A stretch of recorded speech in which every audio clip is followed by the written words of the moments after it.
మధ్యప్రాచ్యం ప్రపంచంలో అత్యంత సున్నితమైన ప్రాంతం. ఇక్కడ జరిగే ప్రతి సంఘటన కేవలం ఒక ప్రాంతానికే కాదు, ప్రపంచ ఆర్థిక వ్యవస్థను కూడా కుదిపేస్తుంది. ఇటీవల ఒక విచిత్రమైన పరిణామం జరిగింది. అమెరికా మరియు ఇజ్రాయెల్ కలిసి ఇరాన్కు వ్యతిరేకంగా దాడులు ప్రారంభించాయి. సాధారణంగా ఎవరైనా దాడి చేస్తే ప్రతిదాడి కూడా అదే దేశంపై జరుగుతుంది. కానీ ఇక్కడ సీన్ రివర్స్ అయింది. ఇరాన్ అమెరికా లేదా ఇజ్రాయెల్పై కాకుండా గల్ఫ్ దేశాలు, ముఖ్యంగా సౌదీ అరేబియా, యుఏఈ వంటి దేశాలపై ఎందుకు లక్ష్యంగా చేసుకుంటుంది? ఇది కేవలం యుద్ధ వ్యూహమా, లేదా ప్రపంచ ఆర్థిక వ్యవస్థను ప్రభావితం చేసే ఒక పెద్ద రహస్య ఆటనా? సౌదీ అరేబియా, యుఏఈ, కువైట్ వంటి దేశాలు ప్రపంచంలో అతిపెద్ద చమురు ఉత్పత్తి కేంద్రాలు.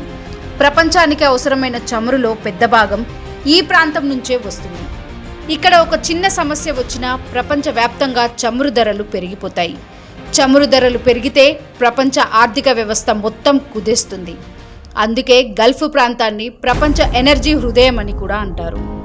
ఇరాన్కి తెలుసు, అమెరికా మరియు ఇజ్రాయెల్తో నేరుగా యుద్ధం చేస్తే అది భారీ విధ్వంసానికి దారితీస్తుంది అని. అందుకే వారు ఒక ఇండైరెక్ట్ స్ట్రాటజీని ఉపయోగిస్తున్నారని అనేక విశ్లేషకులు భావిస్తున్నారు. అదేంటంటే, గల్ఫ్ దేశాల్లో చమురు ఉత్పత్తి లేదా ఇన్ఫ్రాస్ట్రక్చర్పై దాడులు జరిగితే ప్రధాన చమురు సరఫరా తక్షణమే ప్రభావితమవుతుంది. దాంతో చమురు ధరలు ఒక్కసారిగా పెరిగిపోతాయి. ఇది ప్రపంచ మార్కెట్లను కుదిపేస్తుంది. అప్పుడు ప్రపంచ దేశాలు ఈ యుద్ధాన్ని ఆపాలని అమెరికాపై ఒత్తిడి పెరుగుతాయి. ఇది ఒక విధంగా ప్రత్యక్ష యుద్ధం కాకపోయినా ఆర్థిక ఒత్తిడి సృష్టించే వ్యూహం. ఇక్కడ మరో పెద్ద అంశం కూడా ఉంది. దాన్ని పెట్రోడాలర్ సిస్టమ్ అంటారు. ప్రపంచంలో ఎక్కువ చమురు వ్యాపారం అమెరికన్ డాలర్లోనే జరుగుతుంది. ఈ వ్యవస్థ వల్ల అమెరికా డాలర్ ప్రపంచంలో అత్యంత శక్తివంతమైన కరెన్సీగా మారింది. కానీ ఇరాన్ చాలా కాలంగా ఈ వ్యవస్థను వ్యతిరేకిస్తుంది. వాళ్ళు చెబుతున్నది ఏంటంటే, చమురు వ్యాపారం డాలర్లలో కాకుండా ఇతర కరెన్సీల్లో కూడా జరగాలి.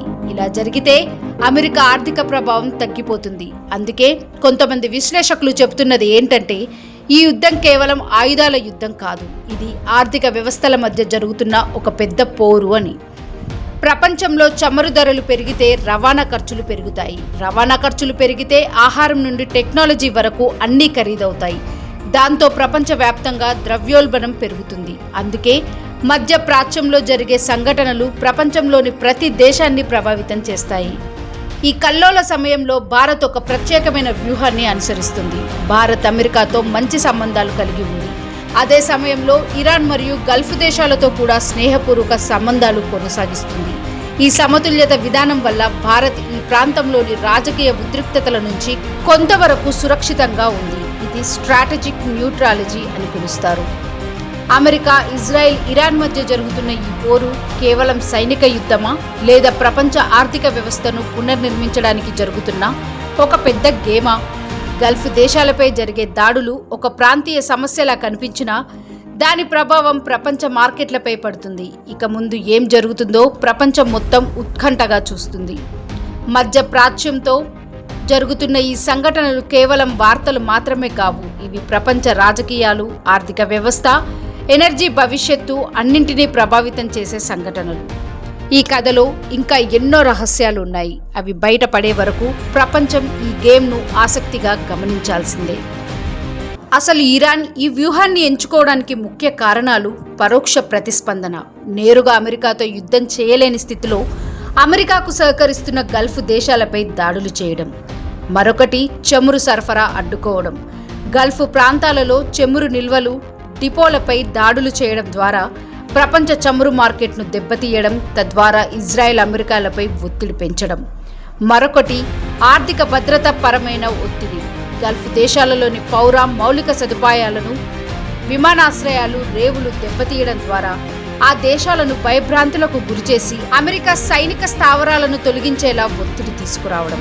మరొకటి ప్రాంతీయ ప్రాబల్యం. ఈ దాడుల ద్వారా తన సైనిక బలాన్ని ప్రదర్శిస్తూ శత్రువులకు మద్దతు ఇచ్చే దేశాలకు హెచ్చరికలు పంపడం.